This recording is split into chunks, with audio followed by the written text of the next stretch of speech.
앞으로 마이크를 바로 넘길 수 있을 것 같은데요.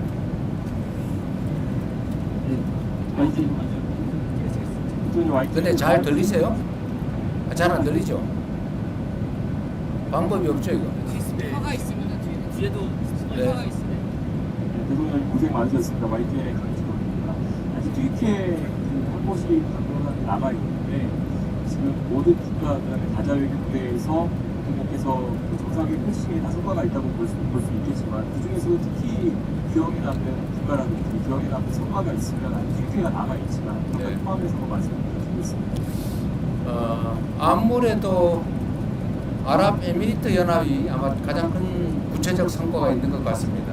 거기는 사전에 비서실장이 특사로 가서 협업할 수 있는 분야들도 많이 정리했고 또 구체적 사업도 다 발굴을 했기 때문에 아주 구체적이고 실질적인 큰 성과가 난 것 같습니다. 사실 이집트는 이집트 대통령께서도 그렇고 우리 실무진들도 크게 기대를 안 했던 것 같아요. 그런데 제가 RCC 대통령하고 예정에 넘게 거의 예정 시간 2배 가까이 대화를 했는데 마지막에 얘기를 들어보면 한국과 이집트 간의 그 협력에 대해서 매우 구체적인 좋은 제안들을 많이 해주셨어요.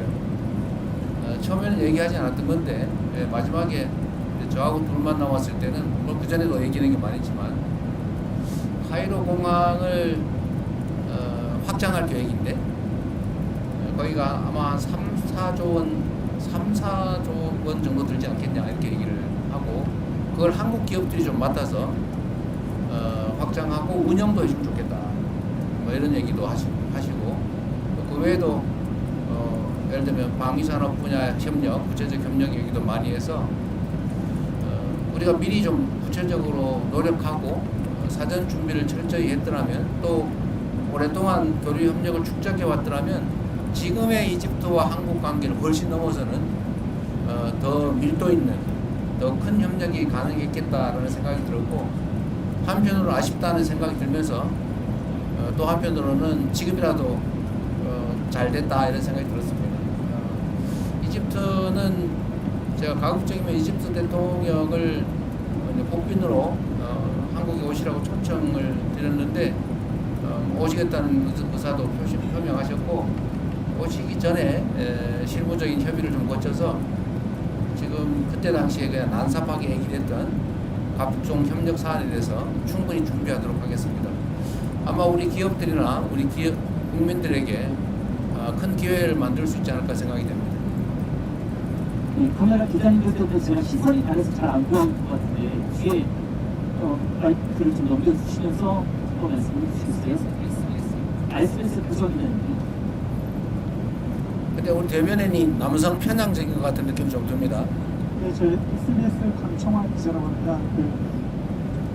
지금 마지막 방문이 튀르키예를 가시는데 그 튀르키예 언론과도 인터뷰를 하셔서 일부 내용을 말씀을 하셨지만 특히 주한점으로 가셔서 정상회담을 하실 내용이라든지 아니면 또 기대하는 성과가 있으실지 제가 취임하면서도 말씀드렸지만 우리 대한민국의 경제 상황이 그렇게 좋지가 못하기 때문에 그래서 가장 중요한 것은 국가 간 협력을 통해서 대한민국의 경제 상황을 개선하는 겁니다. 튀르키예도 지금 경제 상황이 그렇게 녹록지는 않은 상황인 것 같긴 합니다.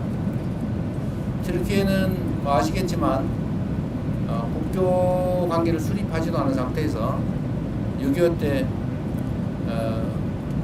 병력 규모로 4위를 이를 만큼 대규모 병력을 파병해서 대한민국을 도와준 나라입니다. 형제 국가라고 또 그 중에서도 피를 나는 형제 국가라고 부르는 이유가 있죠. 튀르키예도 방위산업 분야, 국방 분야에 워낙 관심이 많고 또 대한민국도 강점을 가진 분야가 방위산업 분야인데 이 부분에 대한 협력도 가능할 것이고 또 튀르키예는 이제 문화 관광 산업이 상당히 발전한 나라이기도 합니다. 또 대한민국도 앞으로 문화 콘텐츠 분야에 투자를 많이 할 생각이기 때문에 이런 문화 관광 분야에 대한 협업도 가능할 것으로 생각되고 그 외에 일반적인 원자력 발전 문제라든지 정말 할 수 있는 일은 얼마든지 있다는 생각이 듭니다. 제가 외교부 장관한테도 또 안보실장한테도 말씀을 드렸는데 앞으로 외교 분야에 대해서 우리가 좀 더 체계적으로 정비하고 더 많이 투자해야 된다 이런 말씀을 드렸어요. 우리는 이제 소위 통상국가인데 지금 제가 해외 순방을 다니면서 느낀 거는 대한민국의 대외관계 관리가 매우 분절적이라는 생각이 듭니다. 따로따로 나눠져 있어요. 교육부는 대학하고 또는 뭐 기재부는 뭐하고 또는 뭐 농림축산부는 농업 관련 사업을 하는데 뭘 하는지도 모르고 코트라는 또 코트라대로 하고 뭐 따로 다 놀고 있어요.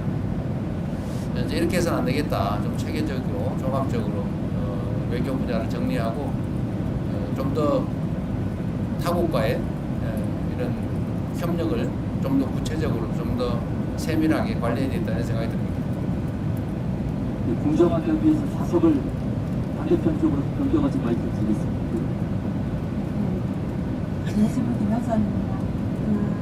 지금 트위터에서 말씀하신 내용 보면 다자주의 얘기 많이 하시고 무역체제에 관련해서 예측 가능성 얘기하시면서 WTO 기능보건을 주장하셨는데 지금 트럼프 미국 행정부는 WTO 체제 정식을 선언을 했었잖아요. 그래서 그런 상황에서 WTO 기능 회복을 말씀하신 어떤 배경이나 이유 같은 게 있으시면 짚어주시면 좋을 것 같습니다. WTO 중심의 다자주의 체제 회복이라면 좀 심하고 완전히 깨진 건 아니니까요. 다자주의가 상당 정도 훼손되고 있는데 이 다자주의를 좀 훼손되지 않게 해야 된다는 점에 대해서는 우리 대한민국뿐만이 아니라 거의 특정 국가를 제외한 거의 대부분의 국가가 동의하는 바입니다. 그날 뭐 오늘 어제 이렇게 각 정상들 또 국제기구 대표들이 발표하는 거 발언하는 거 봐서도 알지만 어쨌든 자유무역 체계 다자 시스템을 튼튼하게 강화해야 된다, 훼손을 최소화해야 된다라는 점에 대해서는 모두 동의합니다. 이번에 아마 G20 논의 결과 성명을 전체 국가 이름으로 못하고 참여 국가 명의로 발표를 했는데 어쨌든 그것도 아마 상당히 내용에 어려움이 있었던 것 같아요. 뭐 국제관계라고 하는 게 그러지 않습니까? 뭐 누군가가 규율해줄 무슨 특별한 권력이 따로 있는 것도 아니고 뭐 질서라고 하는 게 각종 조약이나 규범으로 존재하긴 하지만 뭐 안 지키면 방법이 없는 그런 상황이라 선의에 기대할 수밖에 없긴 한데 그럼에도 불구하고 이제 국가 간 관계라고 하는 게 이제는 서로 떼어놓고 따로 살 수 없는 상황이기 때문에 국제 질서를 모두가 존중받는 모두가 함께 잘 사는 그런 다자주의 체제로 최대한 잘 만들어 가야 되겠죠. 제가 정상들하고 대화를 해보면 어쨌든 이런 부분에 대한 욕구들이 참 많습니다.